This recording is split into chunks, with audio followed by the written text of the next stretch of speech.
desde el punto de vista, el argumento que ha utilizado el gobierno del presidente López Obrador es que tal reforma lo que busca es ahorrar, evitar la corrupción, acabar con un sistema que ha favorecido el fraude electoral y que ningún apartado de la ley afecta en absolutamente nada el desarrollo de las elecciones en su conjunto. Esencialmente, ese ha sido el argumento del gobierno. Enfrente, el Instituto Nacional Electoral ha dicho que las reales implicaciones de la aplicación del Plan B de la reforma electoral sí ponen en riesgo las elecciones, el padrón electoral, la credencial para votar y la operatividad en general del Instituto Nacional Electoral. Ayer se publicó finalmente en el Diario Oficial de la Federación, en la madrugada de ayer jueves, se publicó todo lo que aprobó el Senado de la República, todo lo que se legisló, todas las modificaciones a las 5 leyes y la promulgación de una nueva ley de impugnaciones, y entra en vigor a partir de hoy la llamada reforma electoral, popularmente conocido como el Plan B.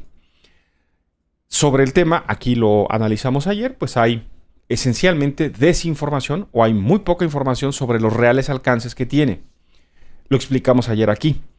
Desde el punto de vista, el argumento que ha utilizado el gobierno del presidente López Obrador es que tal reforma lo que busca es ahorrar, evitar la corrupción, acabar con un sistema que ha favorecido el fraude electoral, se ha dicho, esencialmente, y que ningún apartado de la ley afecta en absolutamente nada el desarrollo de las elecciones en su conjunto. Esencialmente, ese ha sido el argumento del gobierno. Enfrente, el Instituto Nacional Electoral ha dicho que las reales implicaciones de la aplicación del Plan B de la reforma electoral sí ponen en riesgo las elecciones, el padrón electoral, la credencial para votar y la operatividad en general del Instituto Nacional Electoral. Ante esto, ayer el presidente López Obrador se comprometió a que el día de hoy se presentaría en su conferencia mañanera el secretario de Gobernación, Adán Augusto López Hernández, a explicar de qué va el Plan B, cuáles son las reales implicaciones de la reforma electoral. Esta mañana compareció el secretario de Gobernación, se presentó pues el secretario de Gobernación, Adán Augusto López Hernández, quien también, dicho sea de paso, es aspirante presidencial, es aspirante a la candidatura de Morena a la presidencia de la República, y explicó desde su entender cuáles son los reales efectos del Plan B. Dijo pues que se reformaron la Ley General de Instituciones y Procedimientos Electorales, la Ley General de Partidos Políticos, la Ley General del Poder Judicial de la Federación, la Ley General de Responsabilidades Administrativas y la Ley General de Comunicación Social. 5 leyes fueron modificadas. Y además se expidió la nueva Ley General de Medios de Impugnación en materia electoral. Con ello son 6, pues, una nueva ley más 5 modificaciones que se hacen a leyes que ya existían. El secretario de Gobernación insistió, aseguró que las modificaciones a las leyes secundarias en materia electoral no le quitan ninguna facultad al INE, ni ponen en riesgo las jornadas electorales, y afirmó que todo se trata, esencialmente la reforma electoral, dice el secretario de Gobernación, es terminar con la burocracia dorada. Básicamente lo que la reforma a las otras leyes contiene, pues es el fin de la burocracia dorada del Instituto Nacional Electoral. Se suprimen privilegios como el seguro de gastos médicos mayores o el seguro de separación individualizada. Se instruye para que desaparezcan 2 fideicomisos específicos, uno de contingencias laborales y el otro que es relativo a la administración de los inmuebles, fideicomisos que, como todos los fideicomisos, pues están en la opacidad. Nadie sabe, nunca se ha hecho público cuál es el capital que se administran en esos fideicomisos, y se instruye para que en el caso, ese dinero se deberá reintegrar al erario federal, pero en caso de que hubiese liquidación de algún trabajador, con el dinero de esos fideicomisos se pueda aplicar. No hay, como dicen algunos trasnochados, un despido de aproximadamente 8,000 trabajadores. El secretario de Gobernación esta mañana dijo también que con la nueva ley aprobada, el Plan B, se despedirá a un máximo de 8% del total de los empleados del INE, es decir, unos 1,264 empleados, y que sus liquidaciones se pagarán con los fideicomisos que la propia ley contempla, tendrán que desaparecer y el dinero ser utilizado para liquidar a este personal. Son 32 por 2 serían 64 vocales de las juntas locales y son 300 por 4 serían 1.200 vocales de las juntas auxiliares, que eso sí dejarán su cargo. Y aquí quiero hacer simplemente una pausa para compartir con usted lo siguiente. El secretario de Gobernación esta mañana dijo que algunos trasnochados han dicho que se van a despedir del Instituto Nacional Electoral a unos 8,000 trabajadores. A quienes quiera que se haya referido el secretario de Gobernación como trasnochados. Aquí en este espacio nunca hablamos de, para dejarlo claro y directo, nunca hablamos de que se iban a despedir 8,000 trabajadores. Pero sí hemos insistido y subrayado que la reforma electoral sí contempla, como lo aceptó esta mañana el secretario de Gobernación, que hay que despedir trabajadores del servicio profesional de carrera. El secretario de Gobernación hoy ha dicho que son más o menos 1,264 en las cuentas que usted acaba de escuchar hizo públicamente. Sin embargo, la compactación del llamado servicio profesional de carrera y toda la compactación del sistema administrativo del INE implica que van a despedir más o menos 2,500 trabajadores según cálculos que ha hecho el propio INE. Ya se verá.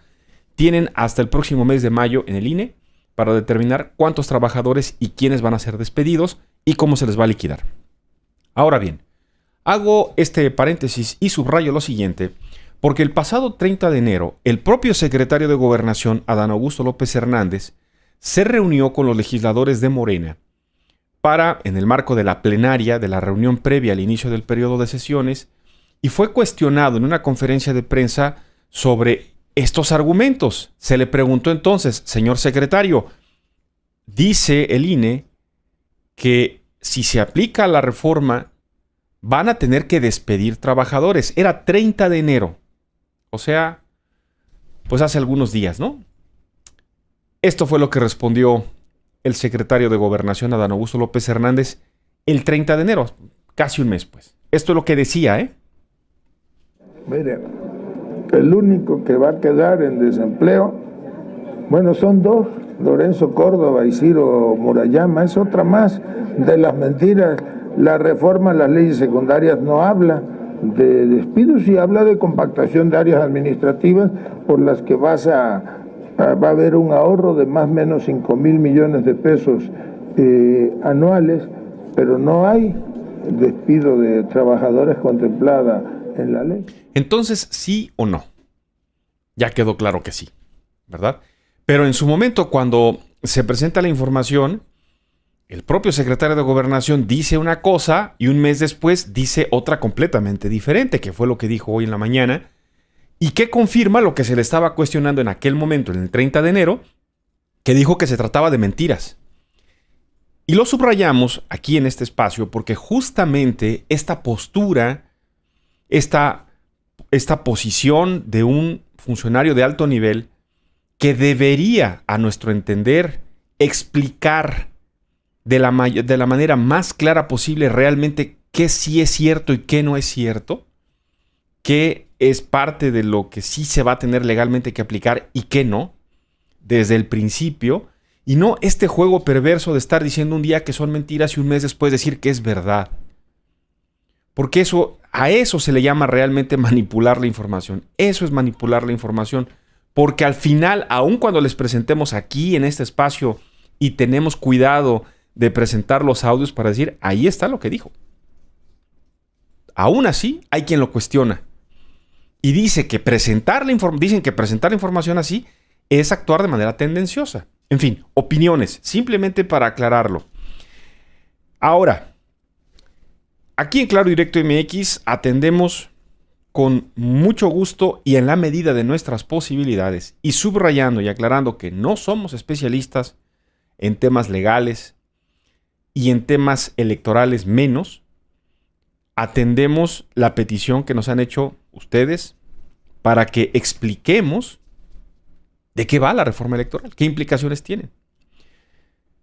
ayer aquí preguntábamos si el secretario de Gobernación esta mañana le iba a dedicar tiempo para explicarnos con peras y manzanas, con palitos y bolitas, pues, de una manera clara y directa, que sí y que no con la reforma electoral. Esencialmente lo que usted acaba de escuchar fue lo que explicó. Todo desde el punto de vista económico, todo desde el punto de vista de los beneficios, de los privilegios, de acuerdo. Qué bueno. ¿Y lo demás? ¿Afecta realmente? ¿Es cierto o no que se modifican la instalación de casillas? ¿Es cierto o no que se modifican las reglas para obtener una credencial para votar con fotografía? ¿Es cierto o no que se cancela el voto de los mexicanos en el extranjero? ¿Es cierto o no, como ya quedó claro, que se tienen que despedir trabajadores? Bueno, hicimos pues en Claro Directo MX una recopilación de la información que hasta ahora se ha publicado, que se ha analizado. Revisamos también algunos trabajos que se han presentado como el laboratorio electoral. Les sugiero que vayan ustedes a la nota que hemos dejado, que revisen esta infografía. El laboratorio electoral publica de manera muy específica tres ejes, dice, en términos generales que se establecen con la reforma electoral. Pero ¿qué fue lo que encontramos nosotros? A ver, encontramos lo siguiente. Voy a tratar de ser muy claro. Insisto, quien quiera ir al detalle de la nota está en Claro Directo MX, www.cdnoticias.mx. Ahí está la nota completita. Así pues, la reforma electoral propuesta por el presidente Andrés Manuel López Obrador y aprobada por los legisladores de Morena y sus aliados, obliga al Instituto Nacional Electoral a eliminar 300 juntas distritales. ¿Qué son las juntas distritales? Bueno, son estas instancias del INE encargadas de preparar, organizar y celebrar las elecciones. Van a desaparecer. En lugar de esas 300 juntas distritales, se propone, o la ley contempla, ordena que haya oficinas de una sola persona. Y esa sola persona será la encargada de preparar, organizar y celebrar las elecciones. Además, se establece la reducción de la estructura de las 32 juntas locales que hay en México, lo que implica eliminar 262 plazas de entrada. Estas modificaciones, de acuerdo con el INE, afectan directamente al padrón electoral y a la cartografía electoral. ¿Por qué? El INE explica, en las juntas distritales se actualiza el padrón y se expiden las identificaciones necesarias, o sea, las credenciales para votar. Se va a quitar gente de ahí, se va a afectar el padrón, la cartografía y el proceso de tramitación de credencial para votar. Es lo que dice el INE. Además, el plan B dice que tendrá que haber una disminución de recursos para capacitar a los funcionarios de casillas cuando vengan las elecciones y habrá una afectación a la operación de 143 centros de verificación y monitoreo, que son los encargados de vigilar que se cumplan con los tiempos de la pauta electoral en radio y televisión en todo el país. La reducción de las juntas también implica un recorte del 84% del Servicio Profesional Electoral Nacional, que son cargos que fueron elegidos por concurso. Dice el INE, esto significa eliminar 1,500 puestos. Y aquí la suma del INE. Los 1,260 que dijo Adán Augusto López Hernández de las juntas locales, más los 1,500 del Servicio Profesional Electoral, 2,500 trabajadores tendrán que ser despedidos. Las modificaciones a las leyes obligan una retabulación para que ningún empleado del Instituto Nacional Electoral, principalmente y comenzando por los consejeros electorales, gane más que el presidente de la República. La reforma obliga al INE a eliminar los fideicomisos que le permiten retener recursos públicos previstos para contingencias laborales. Lo aprobado también establece que los partidos políticos pueden guardar los remanentes de recursos, ya sean públicos o privados, que no utilicen en un año para el periodo siguiente. Hasta ahora estaban obligados a devolverlos a la Tesorería de la Federación. Es decir, si un partido político no se gastó su dinerito, ahora no tendrán la obligación de devolverlo, sino lo pueden tener tranquilamente en sus cuentas bancarias, sin informar cuánto es ni qué hacen con él.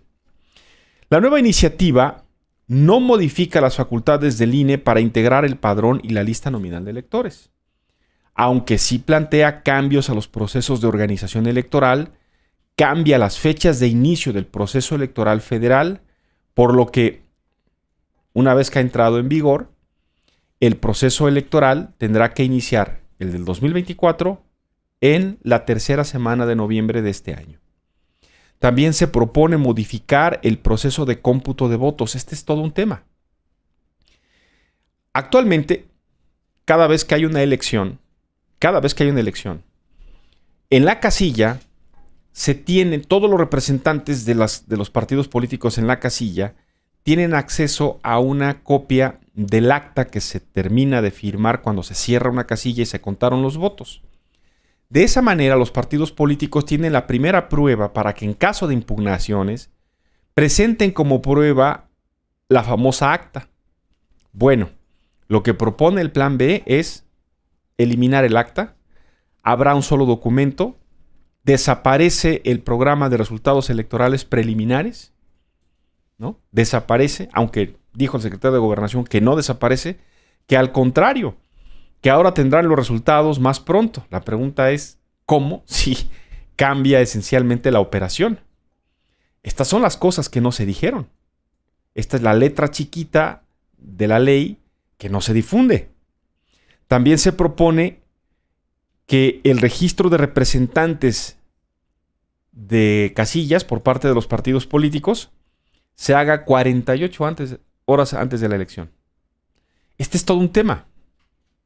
Los representantes de casillas de los partidos políticos deben de tener ciertas características. Actualmente, antes se tenía que hacer con 13 días de anticipación y de esa manera se podía conocer a quién proponía un partido político para ser representante de casilla y se podía impugnar si tal representante tenía antecedentes, por ejemplo. Pero ahora se propone que 48 horas antes los partidos registren a sus representantes de casillas para que nadie sepa quiénes van a ser. ¿Será bueno o será malo? ¿Qué opinan ustedes eso? En materia de fiscalización, se eliminan diversos mecanismos para garantizar la rendición de cuentas. Esto es gravísimo. Estos son pasos para atrás. Lo hemos dicho, lo vamos a sostener.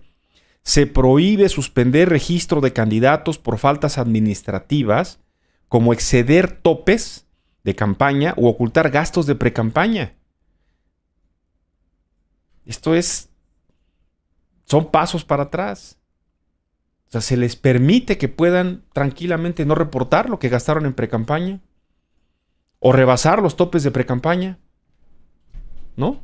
Y no me puedes cancelar mi registro. Así queda el Plan B. He puesto aquí como ejemplo el caso de Félix Salgado Macedonio, ¿no? Es, digamos, una concesión para Félix Salgado Macedonio, ¿no? En su honor. En fin, está ahí la nota completa. Ahora, en el análisis que hemos hecho, llama mucho la atención, por ejemplo, estos 4 puntos que le voy a comentar. ¿Y por qué parece estar, para muchos, para el Instituto de Investigaciones Jurídicas de la UNAM, por ejemplo, que hizo el análisis, que al presidente no le gustó nada lo que hizo el Instituto de Investigaciones Jurídicas de la UNAM, porque es un órgano especializado, sí, en el tema, y dice, la reforma electoral hace cambios que hacen logísticamente muy difícil hacer las elecciones, abre la posibilidad de que todo el mundo haga trampa, pero además está diseñada y hecha para favorecer a los candidatos de Morena a la presidencia de la República. Y tal cosa, ¿por qué se dice? Bueno, porque cambia, por ejemplo, el título o las características de la propaganda gubernamental. A ver, actualmente hay una serie de reglas, había, porque ya cambió, ya está ahora en vigor el Plan B, había una serie de reglas para que quienes eran funcionarios públicos, secretario de Estado, director de área, gobernador, diputado, etcétera, no pudieran usar recursos públicos para hacer propaganda electoral en su favor. Con el plan B, fíjense cómo queda el plan B. Vamos a pensar en un gobernador. El gobernador o jefe de gobierno quiere hacer campaña. Y entonces tiene que cuidar que el dinero que gaste no tenga la etiqueta de propaganda gubernamental. Si el dinero que saca de una tarjeta, de una chequera, está etiquetado en el presupuesto como dinero para propaganda, no lo puede usar. Pero sí puede usar cualquier otro dinero. ¿Sí me explico? Deja la puerta abierta, pues, para que puedan usar dinero del gobierno, dinero público, pero nada más cuidar que no diga que no sea dinero que esté etiquetado como propaganda gubernamental. Ahí está la clave del tema. 2. Se limita la capacidad del INE para sancionar a esos funcionarios. No los pueden tocar. 3. Los partidos políticos, en caso de así decidirlo, lo que le decía a usted, pueden utilizar los remanentes que les hayan sobrado. Y 4. El INE y el Tribunal Electoral ya no pueden cancelar candidaturas por estas violaciones. ¿A quién favorece esto? Esencialmente a todos, ¿no? Porque, por supuesto, se piensa en los candidatos de Morena, pero esencialmente a todos. A todos los partidos políticos les abre la cancha para que puedan hacer campaña a la hora que se les pegue la gana, con el dinero que se les pegue la gana, porque no hay ya un órgano que los pueda sancionar y les pueda quitar las candidaturas. Ahí está, ¿eh? Ahí está ahora sí en blanco y negro. Todas estas cosas y otros temas son los que tendrá que analizar la Suprema Corte de Justicia de la Nación para determinar si esto es constitucional o no. Cumplido pues el compromiso.